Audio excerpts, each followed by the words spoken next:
We are at a crossroads here in the United States of America in terms of the fundamental transformation of our money. In due course, likely there's going to be some sort of reset, and there's a lot of talk about central bank digital currencies. In this video, we are going to talk about the biggest attempt yet to stop central bank digital currencies right in their tracks. Let's explore!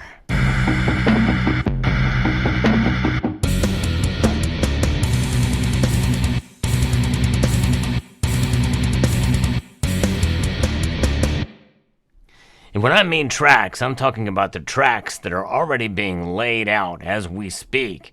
In fact, in days, the new FedNow service will be enacted. And that means that all transactions that are done through participating financial institutions will go through the Federal Reserve. And they will vet all of these transactions. Now, they're not going to immediately stop transactions based off of environmental, social, or governance, or DEI, diversity, inclusion, and equity. But likely there will be the power and the framework will be in place to be able to implement that kind of vetting that they find appropriate or not. But right now, I'm going to be referencing an article here that's been reported by the Sound Money Defense League about one representative who is the current precious metals champion in Congress. It is West Virginia Representative Alex Mooney. And he has written and introduced some legislation, and that is Bill H.R. 3712, which is called the Digital Dollar Pilot Prevention Act. This legislation that would block the Fed from unilaterally pursuing any form of digital bank, central bank digital currency scheme.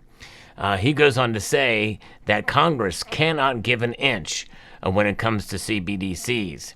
CBDCs would threaten the liberties of law-abiding Americans and are being used by authoritarian countries right now to crack down on dissent.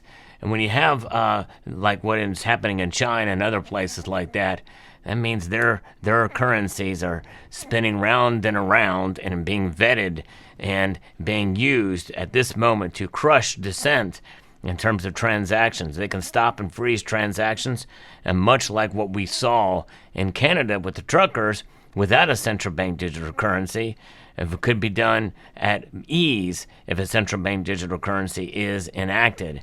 And that is quite a scary proposition, I think, when it all comes down to it. H.R. 3712 is the latest in a growing backlash to central planners' designs to further centralize government control of currencies, including creating a greater ability to track all financial transactions, disallowing certain types of purchases, and even outright turning off a targeted individual's access to money. Those are real possibilities that could happen. Unlikely at the outset, at the beginning of it, but just as a frog inside of a nice lukewarm pot of water, it doesn't take long for that water to heat up, and by then the frog is less likely to get out. And so it's going to be a very slow process, but nonetheless, the framework is already being put into place as we speak. And it's only a matter of time if central bank digital currencies are actually adopted that we will see this come to full fruition. And it could be, 5, 10, 20 years from now. But nonetheless, once it's fully entrenched and cannot be stopped, or very hard to be stopped, then that's when they'll do it. And that's a pretty scary notion for sure. Representative Mooney's bill defines central bank digital currency as a form of digital money or monetary value denominated in the national unit of account that is a direct liability of the Federal Reserve. The bill continues, unless authorized by an act of Congress enacted after the date of the enactment of this act, the Board of Governors of the Federal Reserve System and Federal Reserve Banks may not establish, carry out, or approve a program intended to test the practicality of issuing a central bank digital currency, including by partnering or coordinating with a private sector entity to carry out such a program. Now, that's good. But really, I think what needs to happen is a bill ought to go further and completely dismantle the FedNow service as well. H.R. 3712 has already attracted support with more than a dozen original co-sponsors and several endorsements from pro-liberty groups. This is good news, folks. This is definitely good news. I'm going to share some more good news here as well in later that I think will excite many of us. From the David McIntosh, the president of Club for Growth, he says spending time and taxpayer resources on research or pilot programs would be an end around on congressional intent, authorization, and jurisdiction. The Federal Reserve should be focused on fulfilling its formal mandate of taming inflation, not mimicking China. And not only that, but there is a presidential mandate, a directive, an executive order to look into central bank digital currencies that I think the Federal Reserve is been tasked to do by the president. So, but nonetheless, it should stop. I do definitely agree with Mr. McIntosh. Meanwhile, the opposition to central bank digital currencies is actually somewhat bipartisan, and this is some good news. And what's also good news is that the fact that here in the United States, believe it or not, we have a mint that produces gold and silver coins. That's right, gold and silver coins that our mint produces. Now, these are bullion coins, not intended for transactions by any stretch, but nonetheless, they do provide a protection in the savings. Although, when you go to buy these coins, depending on what state you live in, you will actually pay taxes on them. Yeah, believe it or not.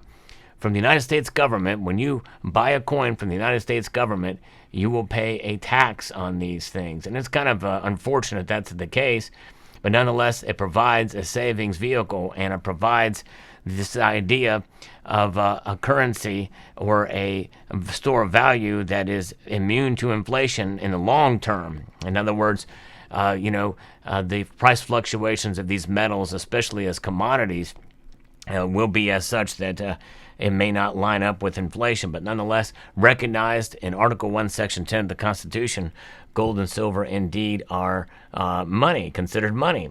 So what about this bipartisan support? Republican presidential hopefuls is Ron DeSantis and Vivek Ramaswamy, along with Democrat Robert F. Kennedy Jr., have spoken out about the dangers of centralized government-run digital currency. Senator Ted Cruz and Representative Tom Emmer, both Republicans, have also come out against CBDCs, with the latter claiming that Democrats quietly support anti-CBDC legislation as well. Governor DeSantis recently signed legislation, and I've talked about this in a prior video, banning any involvement with the digital dollar as to the state of Florida, including any CBDC being viewed as money within the meaning of Florida's Uniform Commercial Code, the UCC. Several other states are now considering similar measures to pump the brakes on a potential Fed coin. They're going to try to get through this through the UCC. Write your representatives about that. I've done that myself. Under a CBDC scheme, a time-stamped ledger of every transaction, every single one, by every individual and or firm would create existential threats to privacy. Centralizing the financial history of every U.S. citizen poses other dangers as well. You can only imagine. The atmosphere is the limit, and I'm talking about the upper stratosphere, not just the visible sky.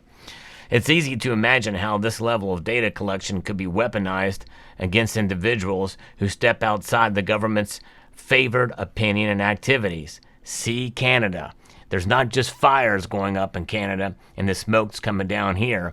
Where there's smoke, there's fire, and this is an example of that. What an interesting metaphor that is. So, donate to a cause the political class has bashed as dangerous? Well, there goes access to your life savings. Buy or sell a product not approved by the powers that be? Your assets are frozen with a click of a mouse. In fact, it may not even be a click of a mouse. It could be an algorithm or machine learning or artificial intelligence that stops it before it's even vetted by a person. I know that sounds far-fetched, but that's where the future could go. The possibilities are indeed there if FedCoin and central bank digital currencies becomes a reality. Central bank digital currencies enable what amounts to a government-granted allowance. Representative Mooney said CBDCs are not about innovation, they are about control. And boy, is he right. I would love to interview Alex Mooney. Would love to pick his brain on a myriad of different issues. By contrast, returning to a monetary standard based on gold, and by the way, I think it would be nice to have a bimetallic standard. I think that would be even better to have a gold and silver standard that would help restore the freedom and privacy of the individual. And gold has historically been a stable and trusted store of wealth, largely outside the clutches of central planners. Other than the gold that's stored in Fort Knox, if you believe it's there, I think there's something to be said about having gold, central banks having gold. They're smart to do it, which is why I've always encouraged you to be your own central bank. Sound money is subject to and determined by market forces, serves as a natural check against unrestrained currency creation, and protects purchasing power over time. To be sure, the Federal Reserve note system is broken. In fact, it's broken because by design, it loses value at least at a rate of 2% per year. Now it's close to 5%. And so this is doubling down on a failed experiment of fiat currency by adding more government tracking and control will bring about even greater destruction. And so there's where we're at in this situation. And thank God for Alex Mooney. So fascinating indeed. Let me know what your thoughts are about this story. Hope you found this video informative, insightful, and educational. I would like to extend a multitude of gratitude to each and every one of you for taking the time to watch, and to encourage you to please rate, share, comment, and subscribe.